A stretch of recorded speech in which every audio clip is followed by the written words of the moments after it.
It's time to get your checking account to zero with free checking from PenFed. That's zero ATM fees, zero balance requirements, and zero time spent waiting for your paycheck to direct deposit because you can receive it up to 2 days early. Open your account with just $25 and see how big zero can be. Apply online today at PenFed.org/free checking. Early direct deposit eligibility may vary between pay periods and timing of payer's funding. To receive any advertised product, you must become a member of PenFed, insured by NCUA.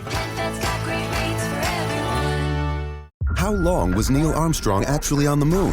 When did Europe start speaking English? Did Marco Polo really go to China? CuriosityStream is the streaming service for all things history, plus science, wildlife, and more. What's the real story behind the Mona Lisa? We've got that. What caused the collapse of Rome? We know. Where did we find mankind's earliest ancestor? Come find out. For the holidays, give the gift of curiosity with 25% off gift cards for your curious cohorts. It's holiday shopping season at curiositystream.com/gift.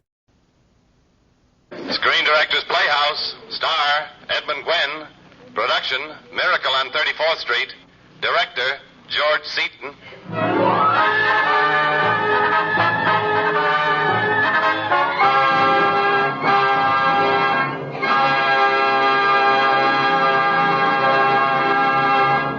This is the Screen Directors Playhouse, the Thursday night feature on NBC's All-Star Festival of Comedy, Music, Mystery, and Drama, brought to you by RCA Victor, world leader in radio, first in recorded music, first in television. Chesterfield, the only cigarette that combines mildness with no unpleasant aftertaste, the cigarette that brings you Bing Crosby and Bob Hope, and the makers of Anacin for fast relief from the pain of headache, neuritis, and neuralgia.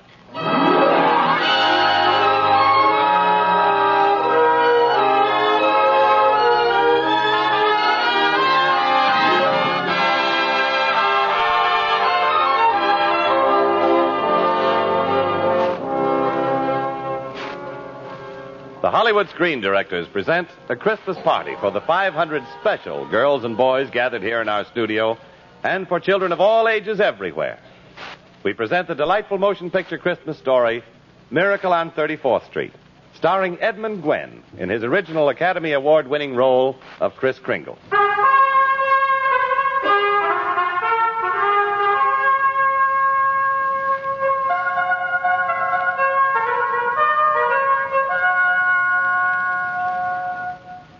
There is something electric about Christmas time in New York. From Thanksgiving on, the air is charged with excitement. And it's on Thanksgiving Day that Macy's Christmas Parade is forming for its joyous annual trek down Fifth Avenue. On the sidewalk, watching the bustle and commotion, stands a little old man. Resting easily on his cane, his bright eyes dart over the scene. He strokes his flowing white beard. And as he sees the parade Santa Claus in front of him, a merry smile turns his face into a mass of happy wrinkles. If you were to see him, you would think instantly of your own chimney, stockings hanging from the mantel, and that very face smiling at you from the flames of your fireplace. Suddenly his brow darkens, and he strides importantly forward. Hello there. Hello yourself. I'm sorry to interrupt you, but you're making a very serious mistake. Huh? With the reindeer, I mean. You've got Prancer where Blitzen should be. And Dasher should go on my right-hand side. Oh, he should he? Oh, yes. Look, Bud, I'm busy, see? And Are you having trouble with your whip? It's none of your darn business, but I'm all snarled up in the doggone thing. Here, I'll help you. You see, it's all in the wrist, and... You've been drinking. It's cold. Man's got to do something to keep warm. You ought to be ashamed of yourself. Don't you realize there are thousands of children lining the streets waiting to see you? Children who've been dreaming of this moment for weeks? You're a disgrace to the tradition of Christmas, and I refuse to have you malign me in this fashion. Who's in charge of this parade? Oh, go away. If you don't tell me who's in charge here, I'll tell the police officer that you're drunk. All right. Mrs. Walker. There she is, across there. Oh. The one in blue. Thank you. Mrs. Walker? Yes? Oh, you!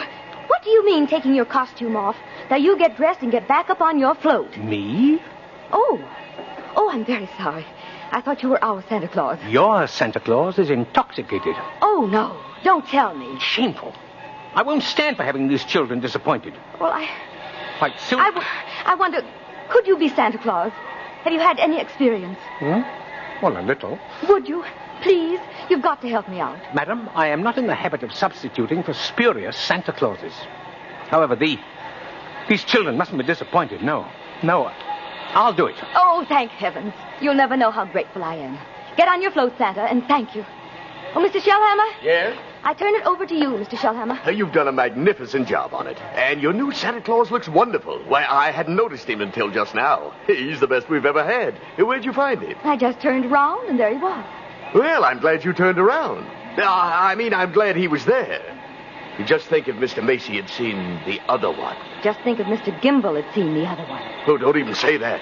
What are you going to ride in the parade? Subway. I'm going home and getting a hot tub. And I might stay right there until next Thanksgiving.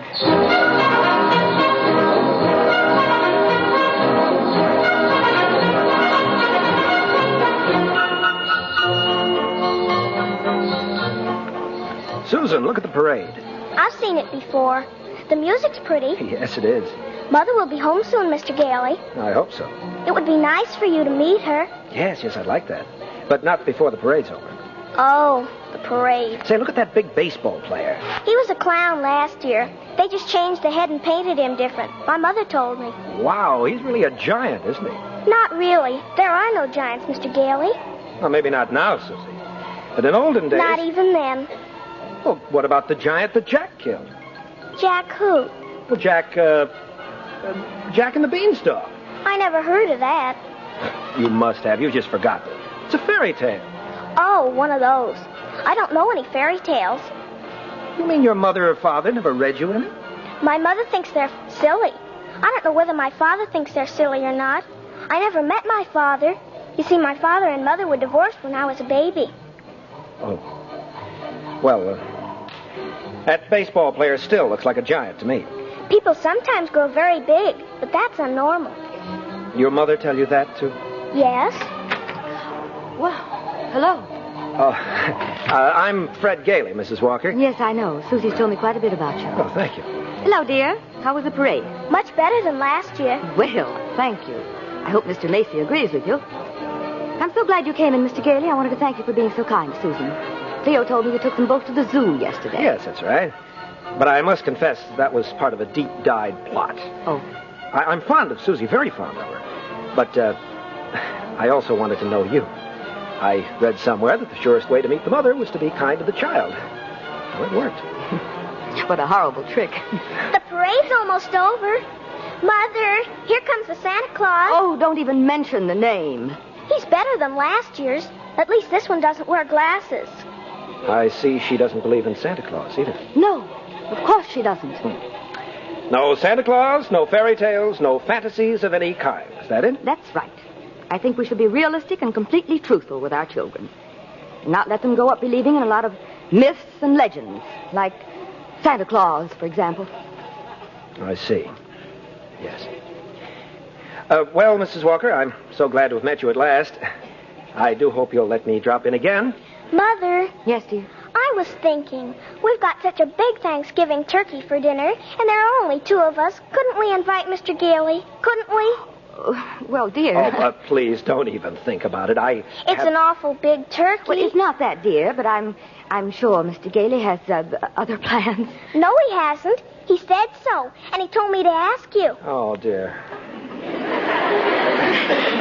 Didn't I ask all right, Mr. Gailey?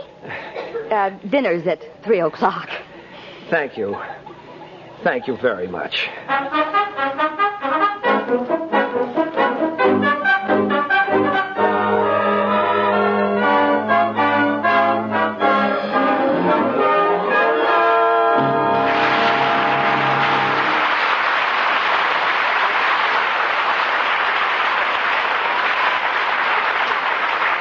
Our story will continue in just a moment. But now here's a word from RCA Victor. When you go to select your television set for Christmas, you'll surely want to see a complete RCA Victor combination before you decide. You'll want to see an RCA Victor because it's America's favorite television. It's million-proof, proven in well over 1 million homes.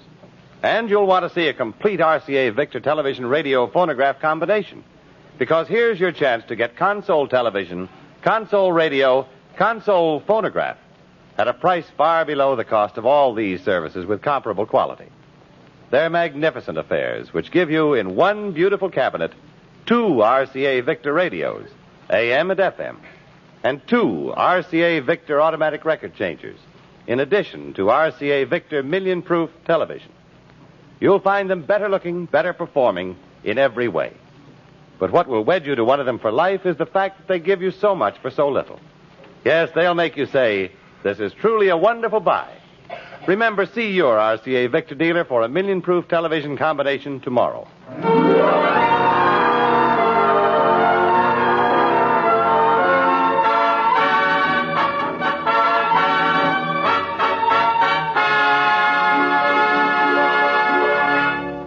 Here now is Act 2 of the Screen Directors Playhouse presentation of Miracle on 34th Street, starring Edmund Gwenn as Kris Kringle.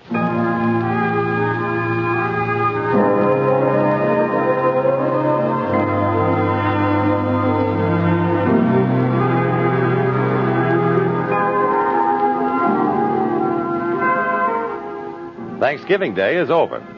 Macy's Christmas Parade was a smashing success, and the new Santa Claus something of a sensation. There seemed to be an intangible quality about the old fellow which communicated itself to the children which lined the route. Mr. Shellhammer has persuaded him to come down to the store the next morning and try his hand in the toy department. As we look into the employees' locker room, we find Chris in a magnificent Santa Claus costume just pulling on his boots. Good morning, good morning. Morning. My, what a striking costume. Did we provide you with that? Oh, no. I've had it for years and years. I see. Well, before you go up on the floor, I want to give you a few tips on how to be a good Santa Claus. Well, go right ahead. Well, here's a list of toys we have to push. You know, things that we're overstocked on. Oh. Now, you'll find that a great many children will be undecided as to what they want for Christmas. When that happens, you immediately suggest one of these items. Eh? Understand? I certainly do. Good. Now, you memorize this list, and when you finish, come up to the 7th floor. I'll be waiting for you. And don't be too long now. Imagine making a child take something he doesn't want just because a man like that bought too many of the wrong toys. That's what I've been fighting against for years. The way they commercialize Christmas. Well, I can't think of a better place to start this year's campaign, nor a better way to start than by tearing up this list. Oh. There. I feel better already.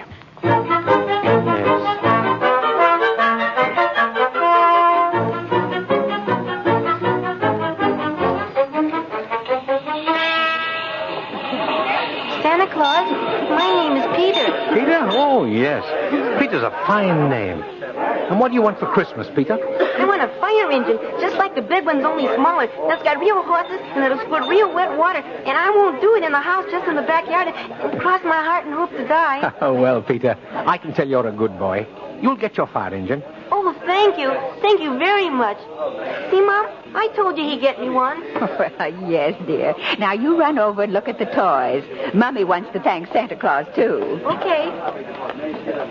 What do you mean by saying a thing like that?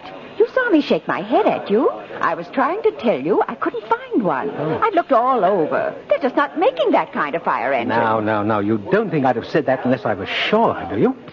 Let's see what my little book says. Huh? Now, here we are.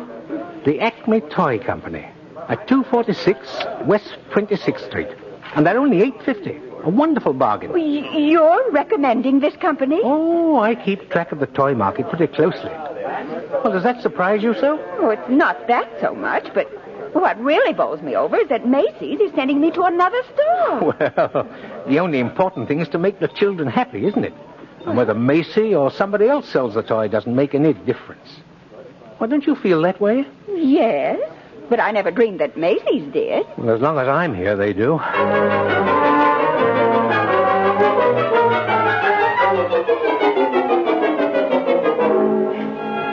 Now, you'll find just what you want at FAO Schwartz, $6.75.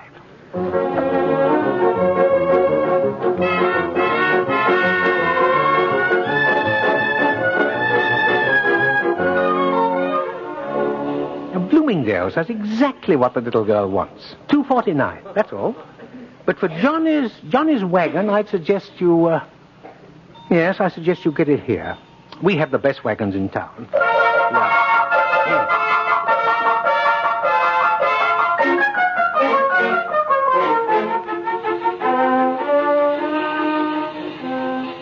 Oh, yes, we have skates. And they're very good skates, too, but they're not quite what your little boy wants. No. Now, I'd suggest you go across the street. How long was Neil Armstrong actually on the moon? When did Europe start speaking English? Did Marco Polo really go to China? CuriosityStream is the streaming service for all things history, plus science, wildlife, and more. What's the real story behind the Mona Lisa? We've got that. What caused the collapse of Rome? We know. Where did we find mankind's earliest ancestor? Come find out. For the holidays, give the gift of curiosity with 25% off gift cards for your curious cohorts. It's holiday shopping season at curiositystream.com/gift. They have exactly what you're looking for there. At Gimbals. Gimbal! Oh, you frightened me. Oh, this is Mr. Shellhammer. He's head of our toy department. Well, I came back to congratulate you and Macy's on this new stunt you're doing. What? Imagine sending people to other stores. I don't get it. It certainly is. You said it. To think that a big store like this puts the spirit of Christmas ahead of the commercial. It's wonderful. Well, I've never done much shopping here, but believe me, from now on, I'm a regular Macy customer. Well, thank you, madam. And thank you, too. And there'll be hundreds of other women who feel just the way I do, too. Now, I tell you... I must be going mad. I've never heard of such a thing in all my life. Well, you'll find she's right, Mr. Shellhammer. A lot of people are going to like it. An awful lot of people. Yeah, but the point is, will Mr. Macy like it? Oh.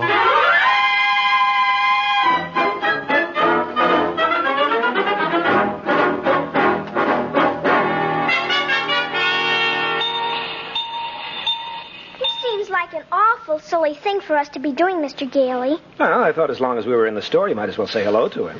Why? Because maybe when you talk to him, you'll feel differently about Santa Claus. Maybe. Hello, young lady. Would you like to come up and sit on my lap? No, thank you. No?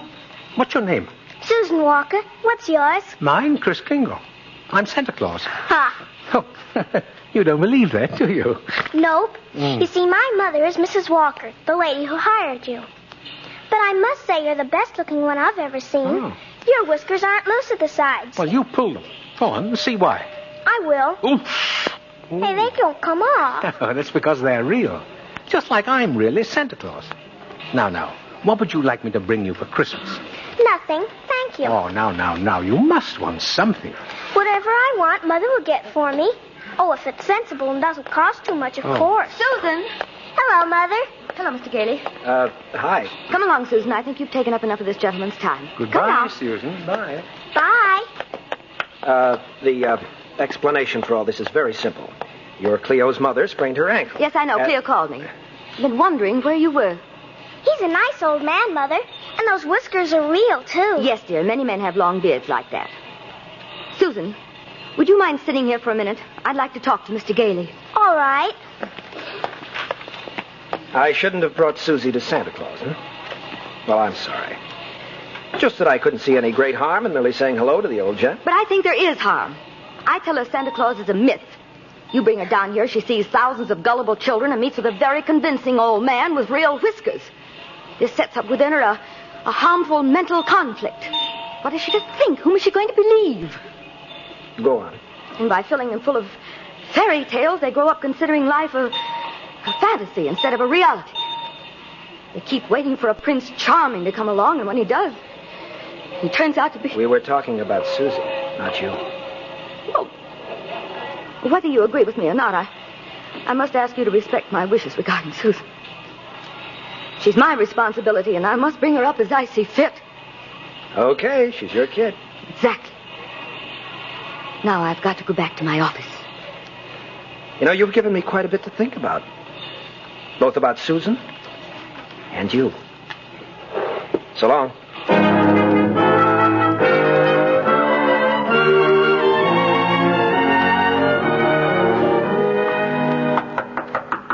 Come in. They said you wanted to see me, Mrs. Walker. Yes, please come in. Hello there, Susan Walker. Oh, it's good to see you again. It's awful nice to see you. Oh, you're awfully lucky, Mrs. Walker. That's a lovely little girl you have there. Thank you. And Susan's the reason I asked you to come here. Oh. She's a little confused, and maybe you can help to straighten her out. I'll be glad to. Would you please tell her that you're not really Santa Claus? That there actually is no such person? Well, I'm sorry to disagree with you, Mrs. Walker, but not only is there such a person, but here I am to prove it. No, you misunderstand. I want you to tell the truth. What is your name? Kris Kringle. Susan, I'll bet you're in the first grade. Second. I mean your real name. Well, that is my real name. Second grade? It's a progressive school. Oh. Miss Adams, please bring in the Santa Claus file. Hold the employment cards. That hat of yours is very cute. Where do you get such a lovely outfit? Macy's. We get 10% off. Now, please don't feel that you have to keep pretending for Susan's benefit. She's an intelligent child and always wants to know the absolute truth. Good, because I always tell the absolute truth. Now, Susan, about your school. What's the name of your teacher? Oh, thank you, Miss Adams. Now then, is this your card? Let's see. Yes, that's it. Name, Kris Kringle. Mm-hmm. Address, Brooks Memorial Home, Great Neck, Long Island. Age, as old as my tongue, and a little bit older than my teeth.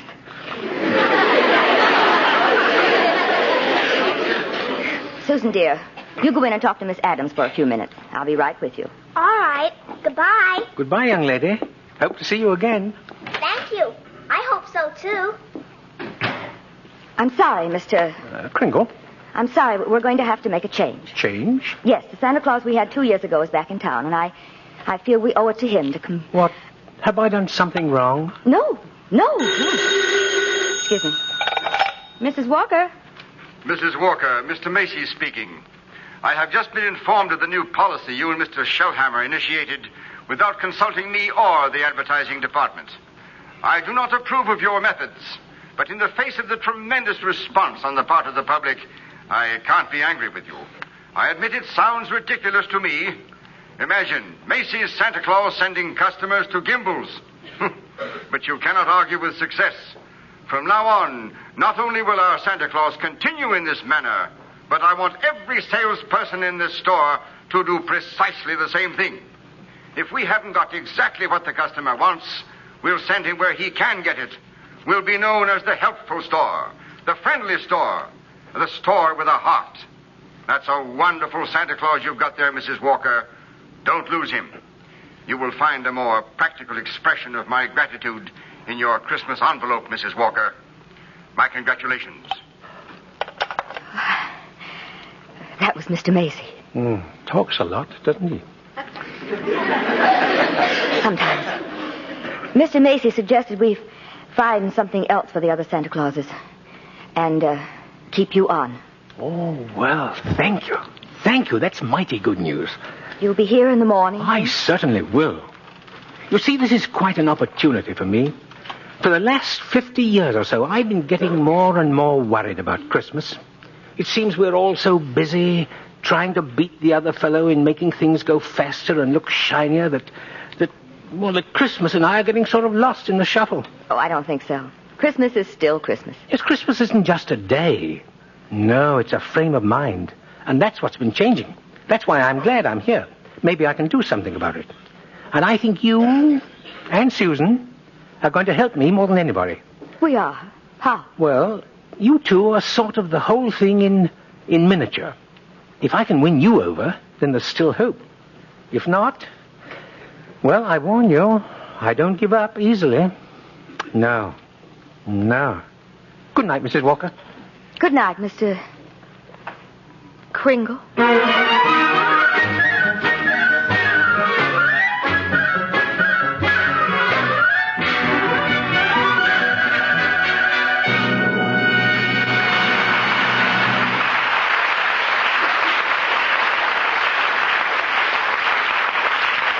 And now, folks, let's eavesdrop on Bing Crosby and Bob Hope in their dressing room, discussing their sponsor.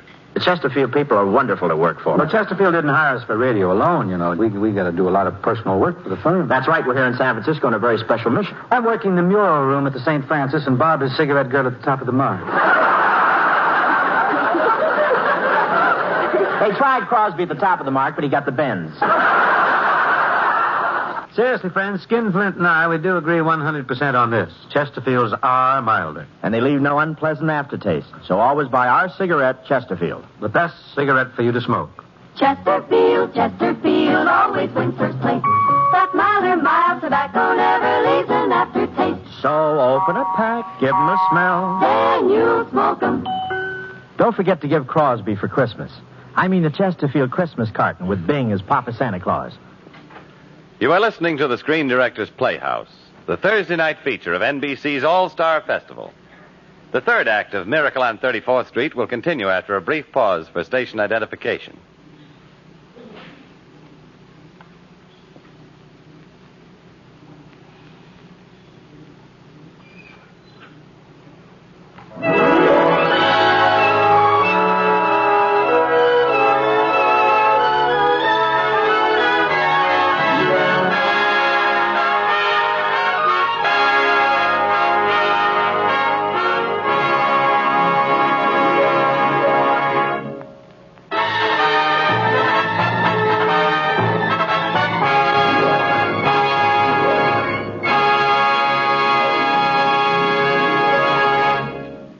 Now for the third act of the Screen Director's Playhouse presentation of Miracle on 34th Street, starring Edmund Gwenn in his original role of Kris Kringle.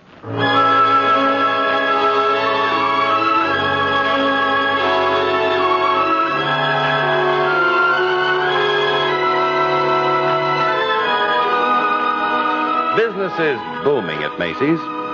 Kris Kringle's popularity is growing by leaps and bounds. Doris Walker is still worried because she cannot dismiss the thought that Kris is slightly unbalanced. And this seems logical to her because he obviously thinks he is Santa Claus. Fred Gailey, however, feels differently and has brought the old gentleman home to dinner. Kris has dropped into Doris's apartment to call on Susan. Hello. Hello. Thanks for inviting me to dinner. It was a great pleasure. Susan, I'm going to try again. I want a chance to prove to you that there is a Santa Claus. Well, now, there must be something you want for Christmas. Something you haven't even told your mother about? No, there isn't. Oh, now, why don't you give me a chance, eh? All right. I want a house for Christmas. Oh, you mean a doll's house? No, a real house. Huh? And if you're really Santa Claus, you can get it for me. And if you can't, you're only a nice man with a white beard like Mommy says. Now, wait a minute, Susie. Just because every child can't get his wish, now that doesn't mean there isn't a Santa Claus. That's what I thought you'd say. Yeah, but don't you see, some children wish for things they couldn't possibly use. Like real locomotives or B-29s. But this isn't like a real locomotive or a B-29. Well, it's awful big for a little girl like you. Now, what could you possibly do with a house? Live in it with my mother. What? But you've got this lovely apartment. I don't think it's lovely. I want a backyard with a swing and a garden and lots of things growing in it. Oh. But I guess you can't get it, huh? Well, no. No, I didn't say that. It's a tall order, you know, Susie, but I'll do my best. Okay. Okay, Susie. Let's have some dinner now, shall we? Huh? After that, I'll go to work on your problem.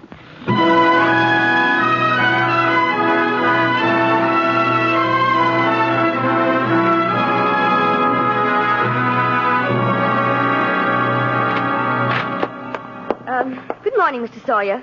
Good morning, Mrs. Walker. I would like to ask that you give Mr. Kringle our test, if you will. Oh, yes. He's our Santa Claus, isn't he? And his name is Kringle. How fascinating. How do you do, Mr. Kringle? How do you do? I must say that's a very ingenious name to have chosen. It did get you the job, didn't it? Or vice versa. What? I'll leave you two. Will you call me later, Mr. Sawyer? Yes, of course. Now, Mr. Kringle. Yeah? To start out with the test. Who was the first president of the United States? George Washington. How much is 3 times 5? 15. How much did you say? 15. You're rather nervous, aren't you, Mr. Sawyer? Did you get enough sleep?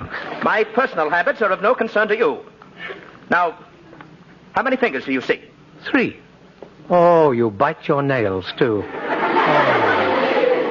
Oh, that's often a sign of insecurity. Kringle, you will pay attention to what I'm saying. Oh, I'm sorry. I was just trying to help. I did not call you in here to help me, Kringle. I called you in here to find out about you, and I'm certainly finding out. So did I answer the questions wrong? I'm asking the questions, you old screwball.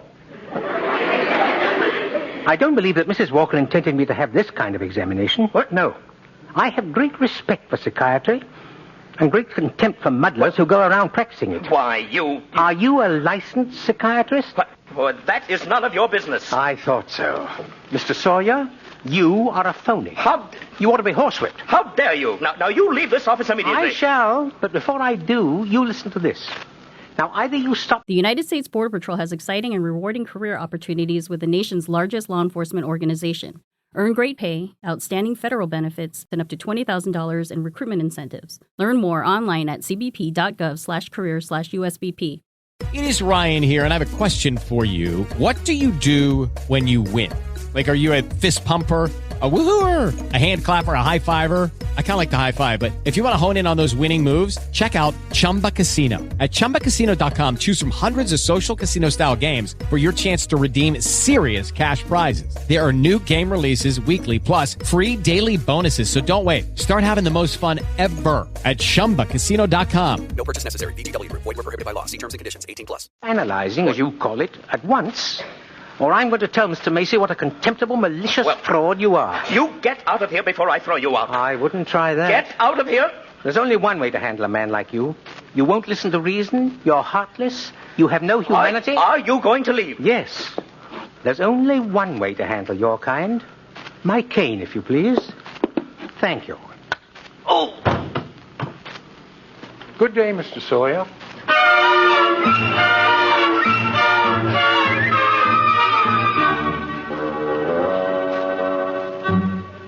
Hello, Chris. Hello, Fred. Why did you do it? Well, he deserved it. Oh, I don't mean hitting Sawyer over the head. I couldn't agree with you more about that. But what you did here at Bellevue, I don't understand it. Oh, that examination? Yes. I failed it. Deliberately? Yes. So why? Why? Well, because for the last few days I've had great hopes. I had a feeling people were beginning to believe, especially Doris. You know what happened. When I hit Sawyer, it was Doris who had me brought here to Bellevue. Chris, let me tell you something. Doris hasn't really believed in anything for years. You can't expect her suddenly... Well, it's not just Doris. Now, there's Mr. Sawyer. He's contemptible, selfish, deceitful, vicious, and yet he's out there and I'm in here. Now, what makes him normal? Because he conforms to a pattern. Because he thinks and acts like the great majority. So, we've got a world full of Sawyers, and if that's normal, I don't want it. No. That's why I answered the questions incorrectly. But, Chris, you can't just think of yourself. What happens to you matters to a lot of other people. People like me who believe in what you stand for. And people like Susan who are just beginning to. Huh?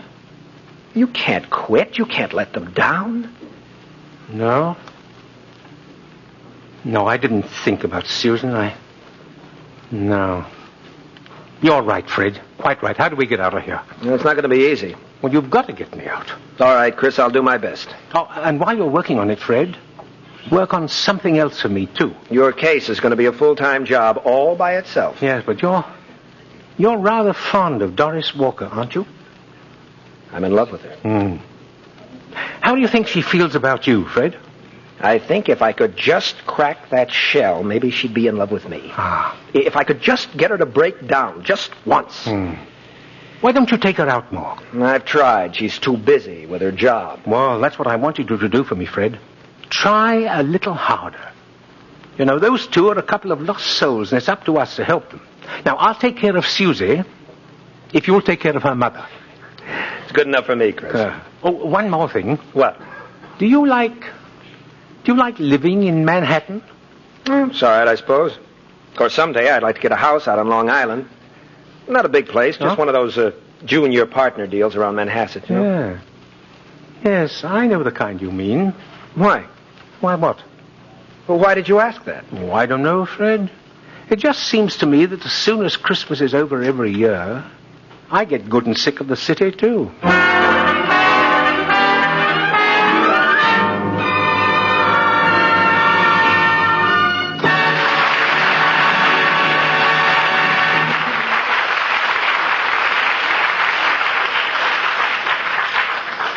Every day you hear more and more about an incredibly fast way to relieve the pains of headache, neuritis, and neuralgia. It's Anacin. Anacin. Now, the reason Anacin is so wonderfully fast-acting and effective is this. Anacin is like a doctor's prescription. That is, Anacin contains not just one, but a combination of medically proven active ingredients in easy-to-take tablet form. Thousands of people have received envelopes containing Anacin tablets from their own dentist or physician, and in this way discovered the incredibly fast relief Anacin brings from the pains of headache, neuritis, or neuralgia. So the next time a headache strikes, take Anacin. Anacin. Anacin in handy boxes of 12 and 30. Economical family-sized bottles of 50 and 100. Ask for Anacin at any drug counter.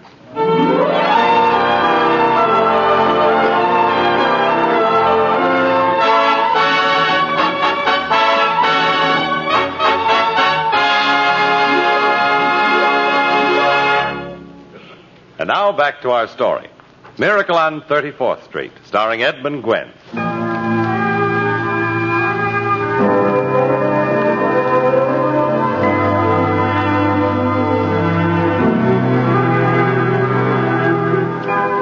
So, with Christmas right upon us, Kris Kringle is in Bellevue, with a competent authority of psychiatrists judging him insane.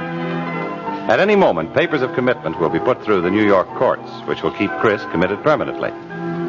Fred Gailey has managed to file his claim for a formal hearing. In the matter of Kris Kringle, Your Honor, the commitment papers are before you. If Your Honor please, I should like to call the first witness.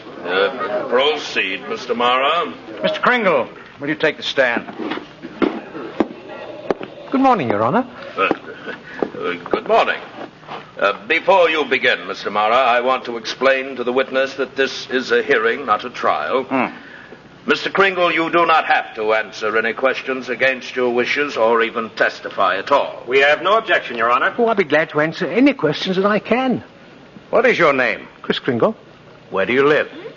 Well, that's what this hearing will decide. A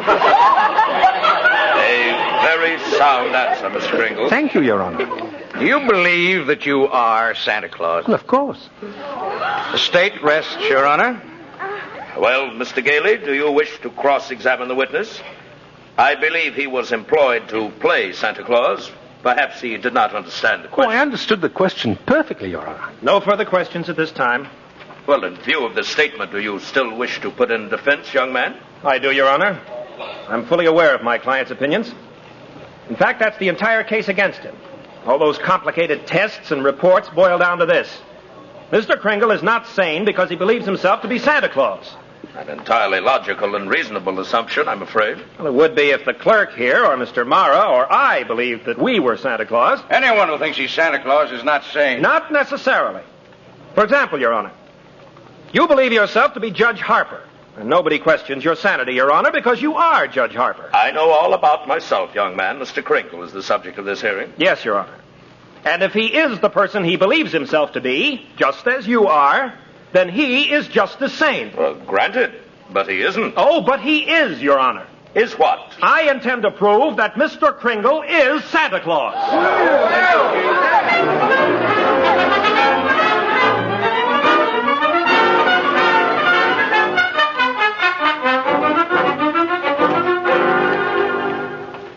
Doris. Well, hello. I'm glad you're home. I read the paper, Fred. You're not serious about this. Of course I am. But you can't possibly prove that he's Santa Claus. Well, why not? He made Macy and Gimble shake hands, didn't he? That was impossible, but it happened. I'd like to know what your firm thinks about this.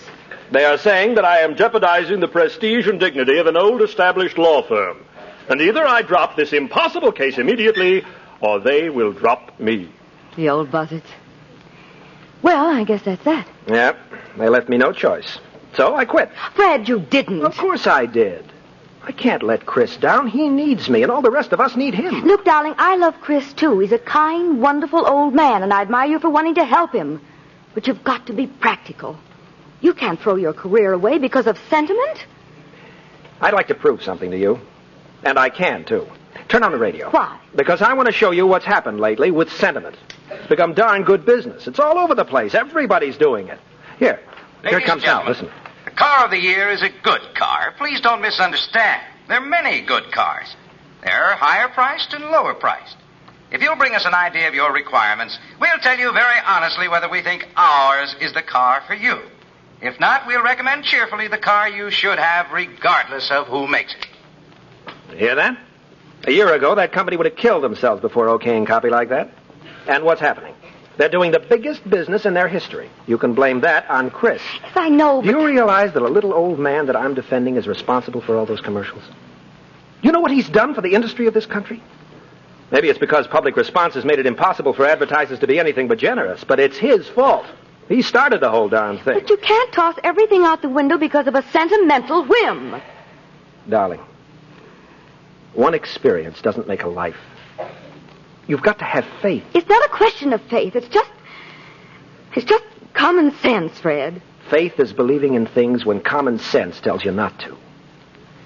And I guess these last few years you've developed too much common sense.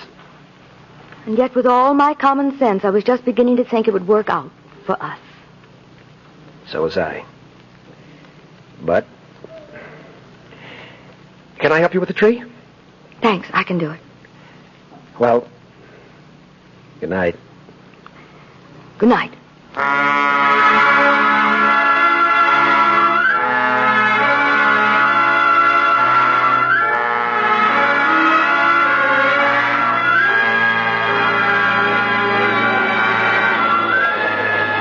I examine my witness, Your Honor. Proceed, Mr. Gailey. Thank you. What is your name, sir? R.H. Macy. Mr. Macy, if you recognize the gentleman seated over there, will you please tell us who it is? Chris Kringle. Your employee, is he not? Yes. Do you believe him to be truthful? Yes. Do you believe him to be of sound mind? I certainly do. Mr. Macy, you're under oath. You really believe that this man is Santa Claus? Well, he gives every indication. I asked you, Mr. Macy, do you believe that this man is Santa Claus? I do. That is all. Your Honor, I object to this testimony. It's ridiculous, irrelevant, and immaterial. Mr. Gailey is making a circus out of this court. There's no such person as Santa Claus, and everybody knows it. Your Honor, I would like to request permission for my client to answer Mr. Mara himself. Granted. Mr. Kringle? Mr. Mara, I submit that what you have just said is a matter of opinion. Can you offer any proof that there is no Santa Claus? No, I do not intend to. This is not a nursery. This is the New York State Supreme Court. I'll not waste this court's time with such childish nonsense. Well, I don't mean to be presumptuous, but Mr. Mara seems to have appointed himself judge here, Your Honor. He's now ruling on what testimony I am introduced. Your Honor, I demand an immediate ruling from the court. Is there or is there not a Santa Claus? The court will take a short recess to consider the matter.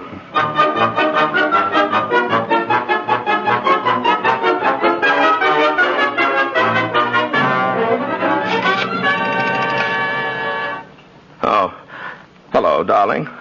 Have you been listening to the broadcast of the trial? Yes, I'm in my chambers. Oh, I've never been in such a dilemma. Why? Well, listen, if I go back in there and rule there is no Santa Claus, we'd both better start looking for that chicken farm right now. No, I won't even get in the primaries. What? Oh, stop. Listen, the reason I'm a responsible judge, I've taken an oath. How can I seriously rule there is a Santa Claus? What will happen? Well, I'll tell you.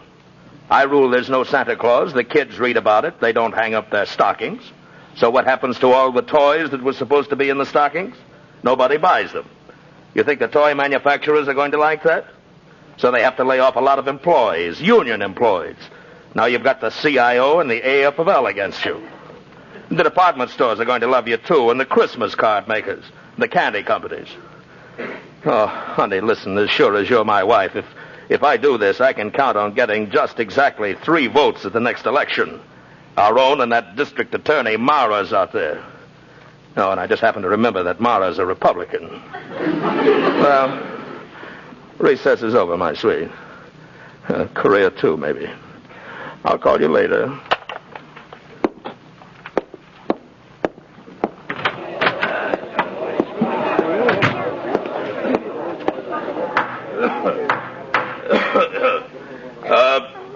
Before making a ruling, this court has consulted the highest authority available. The question of Santa Claus seems to be largely a matter of opinion. Many people firmly believe in him. Others do not. American justice demands a broad and unprejudiced view of such a controversial matter. This court, therefore, intends to keep an open mind. We shall hear evidence on either side. Your Honor, the burden of proof for this ridiculous contention clearly rests with my opponent. Can he produce any evidence to support his views? If the court please, may my client take over for me? Well, yes, of course. Well, will Thomas Mara please take the stand? Who, me? No, Mr. Mara. Thomas Mara, Jr. Yeah. Now, Tommy, now. You know the difference between telling the truth and telling a lie, don't you? Gosh, everybody knows you shouldn't tell a lie, especially in court. Tell me, do you believe in Santa Claus, Tommy? Sure I do. He gave me a brand new sled last year, and this year I wrote him that I wanted a... And what does he look like? You. I object. Overruled. Well, tell me, Tommy, why are you so sure there is a Santa Claus? Because my daddy told me so. Didn't you, Dad?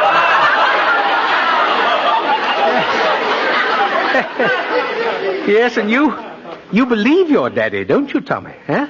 He's a very honest man. Of course he is. My daddy wouldn't tell me anything that wasn't so. Would you, Daddy?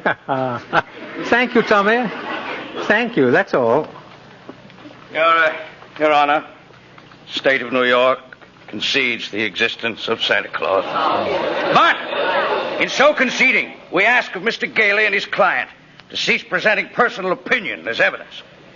The state could bring in hundreds of witnesses with opposite opinions, but it's our desire to shorten the hearing rather than prolong it.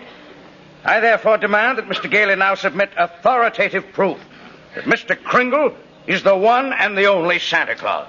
Your point is well taken, Mr. Mara. I'm afraid I must agree. Mr. Gailey, are you prepared to show that Mr. Kringle is Santa Claus on the basis of competent authority? Not at this time, Your Honor. I ask for an adjournment until tomorrow.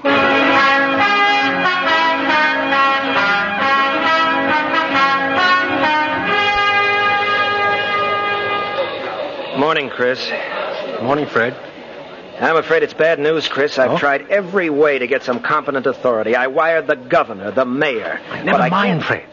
Now, this letter means more to me than all the governors and mayors in the world. Who's it from? You read it. No time now. They're ready to start. Well, let me read just a bit of it. All right, go ahead.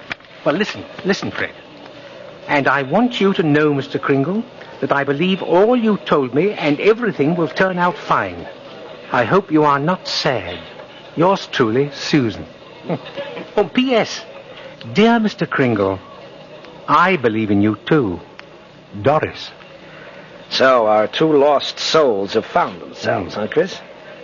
A little late for you, though. Oh, I don't matter, Fred. They finally found Faith. That's really important.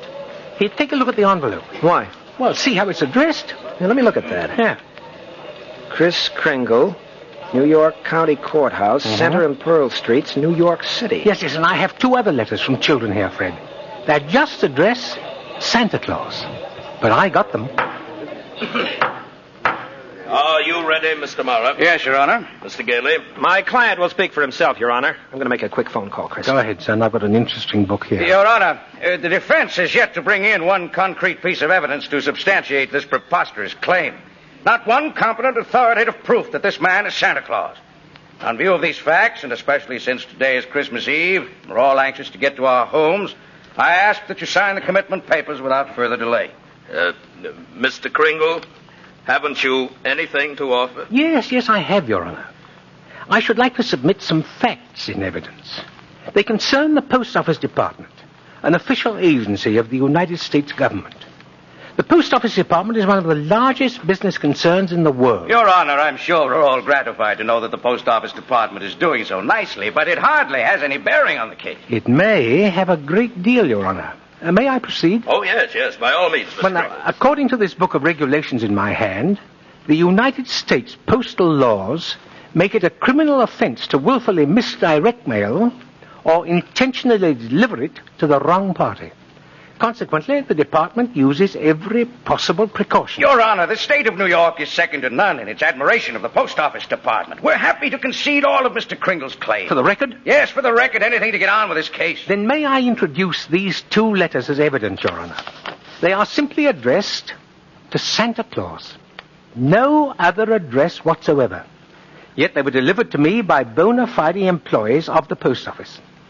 Now, could this be considered positive proof? 2 letters, Your Honor, are hardly positive proof. I understand the post office receives thousands of such letters every year. That is true, Mr. Mara. If I may interrupt, Your Honor. I should like to say that I have other exhibits, but I hesitate to produce them. We'd all like to see them, I'm Should sure. I get some more mail, Fred? Just watch. Oh. I apologize, Your Honor, for the staggering amount of evidence necessary, but you will notice being wheeled down the aisle 9 truckloads of mail. Every letter on these trucks is addressed to Santa Claus. The Post Office Department has delivered them. The Post Office is a branch of the federal government. Therefore, the United States government recognizes this man, Kris Kringle, as the one and only Santa Claus. Since the United States of America believes this man to be Santa Claus, this court will not dispute it. Case dismissed.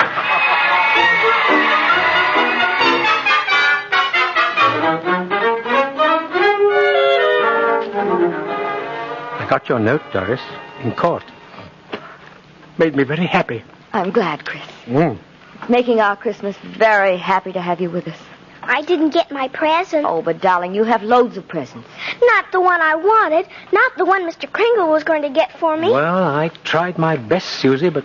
You couldn't get it because you're not Santa Claus, that's why. You're just a nice old man with whiskers, like Mother said. And I shouldn't have believed you. I was wrong when I told you that, darling. You must believe in Mr. Kringle. And keep right on doing it. You must have faith in him. But, Mommy, he didn't get me the... Oh, it doesn't make sense. Faith, darling, is believing in things when common sense tells you not to. I mean, just because things don't turn out the way you want them to the first time, you've still got to believe in people. I found that out. You mean it's like that? If at first you don't succeed, try again? Yes. I thought so. Come in. Merry Christmas, everybody. Merry Christmas. Anybody notice they didn't get any presents from me? I did. Yes, I'll bet you did. And I'll bet your mother did, too, only she's too polite to mention it. Well, I've got 2 presents. One, Doris, is a little special. And it's just for you. Oh. It's very tiny. It's in a very tiny plush box. It's very round and filled with a lot of love. You want me to leave? Stay right where you are, Chris. All right. I like it here. I've got another present. Where is it? It's in my pocket on a piece of paper. It's called an option. Well, what's an option? Something that means that nobody else can buy this present unless I don't want it. Do you want it? I want it if you and Mommy want it as much as I do. Look, Susan. Here's a picture of it. It's a house. It's my house, Mommy. It's my house. The very house I asked Mr. Kringle for. You asked Mr. Kringle for this house? Susie, isn't it wonderful to believe again? Oh, I do, Mr. Kringle. I do. So do I, Chris. And that's the happiest Christmas that you could possibly give me. I believe, too, Chris. You know that. Tell me something. Oh, anything, Fred. Who are you? Me? Well, I'm Kris Kringle. Bye.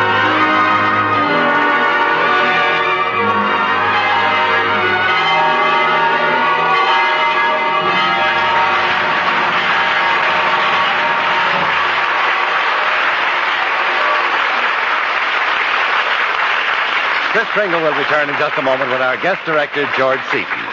But now, here's what happens when Bing and Bob meet on a shopping tour. Here we go. Where you been, genius? In some corner drugstore getting your kicks at the comic book counter? No, I was at the prescription counter admiring your picture on the iodine bottle.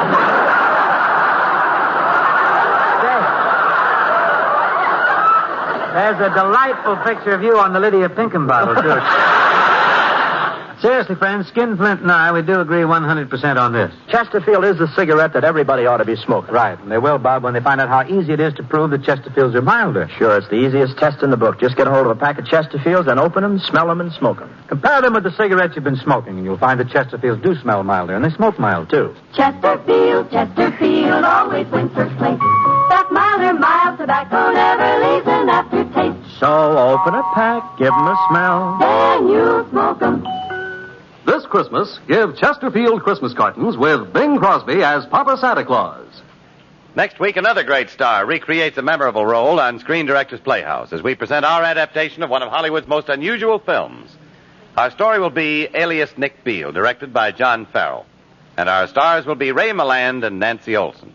Now, here again is tonight's star, Edmund Gwenn.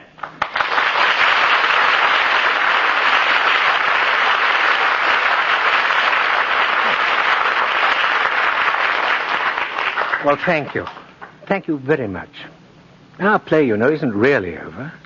It's true that the pages of our script have been acted out, but that's scarcely the end of Kris Kringle, is it? No. Anyway, not for the 500 girls and boys in our studio audience tonight. No, and not for you either, I expect. That's because the old duffer is completely timeless. And although this particular Kris Kringle doesn't seem to have any end, he did have a beginning. Yes.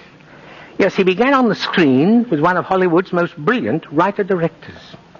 I'd like to introduce him to you now. The creator of Miracle on 34th Street and of such other films as Apartment for Peggy, The Big Lift, George Seaton. Thanks, Teddy. You know, we seem to be on the birth of a kind of a young tradition here. Well, it was just a year ago, George, that we did the same show, wasn't it? With the same wonderful audience of boys and girls. Another Screen Directors Christmas party, and Kris Kringle hasn't changed a bit. Well, that's one of the nicest things about playing Santa Claus. The part goes on, year after year. And, of course, we actors are very fond of those kind of roles. And directors are very fond of your kind of acting. Teddy, your performance in Miracle made a dream come true. Oh? Because when Valentine Davies and I started to write the screenplay, well, it's all we had to go on, a dream, an idea. Just a hope that we could capture on celluloid that thing called Christmas spirit, and Teddy, you're it. Oh, my dear George, the way I fill a Santa Claus suit to bursting, I don't quite fancy myself as a spirit. You're Santa Claus to the fingertips. And you've got an assignment. What, to give a performance? To give out the gifts that NBC is giving to these 500 youngsters. Oh, I'll accept that assignment, yes. You'll help, Mr. Director? I'll help, Mr. Actor. Good. Then since I'm still Kris Kringle, I'm really the most appropriate one to wish the audience a Merry Christmas from all of us on the Screen Directors Playhouse. May it bring you the most precious gift of all, happiness. Good night. And so ends Screen Directors Playhouse, the Thursday night feature on NBC's All-Star Festival, brought to you by RCA Victor, world leader in radio, first in recorded music and first in television, Chesterfield, the only cigarette that combines mildness with no unpleasant aftertaste, and the makers of Anacin for fast relief from the pain of headache, neuritis, and neuralgia.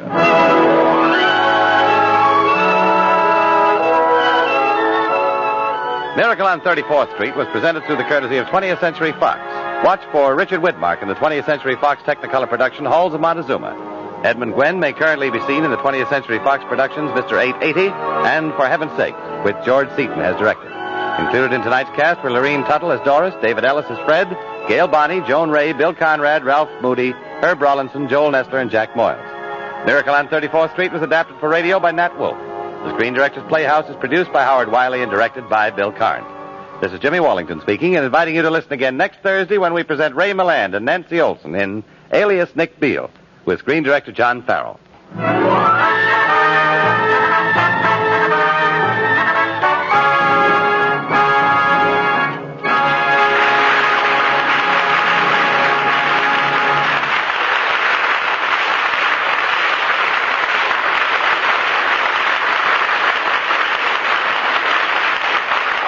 Listen again next week to Screen Directors Playhouse, the Thursday night feature on NBC's All-Star Festival of Comedy, Music, Mystery, and Drama. Listen tomorrow evening to the one and only Duffy's Tavern, the Friday night feature of the All-Star Festival.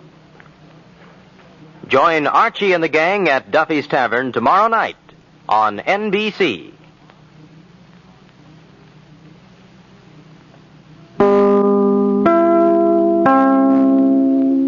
Hello, it is Ryan, and I was on a flight the other day playing one of my favorite social spin slot games on ChumbaCasino.com. I looked over at the person sitting next to me, and you know what they were doing? They were also playing Chumba Casino. Coincidence? I think not. Everybody's loving having fun with it. Chumba Casino is home to hundreds of casino-style games that you can play for free anytime, anywhere, even at 30,000 feet. So sign up now at ChumbaCasino.com to claim your free welcome bonus. That's ChumbaCasino.com and live the Chumba life. No purchase necessary. VGW. Void where prohibited by law. See terms and conditions. 18+. Hey guys, it is Ryan. I'm not sure if you know this about me, but I'm a bit of a fun fanatic when I can. I like to work, but I like fun too. It's a thing. And now the truth is out there. I can tell you about my favorite place to have fun. Chumba Casino. They have hundreds of social casino style games to choose from with new games released each week. You can play for free anytime, anywhere, and each day brings a new chance to collect daily bonuses. So join me in the fun. Sign up now at ChumbaCasino.com. No purchase necessary. VGW. Void where prohibited by law. See terms and conditions. 18+.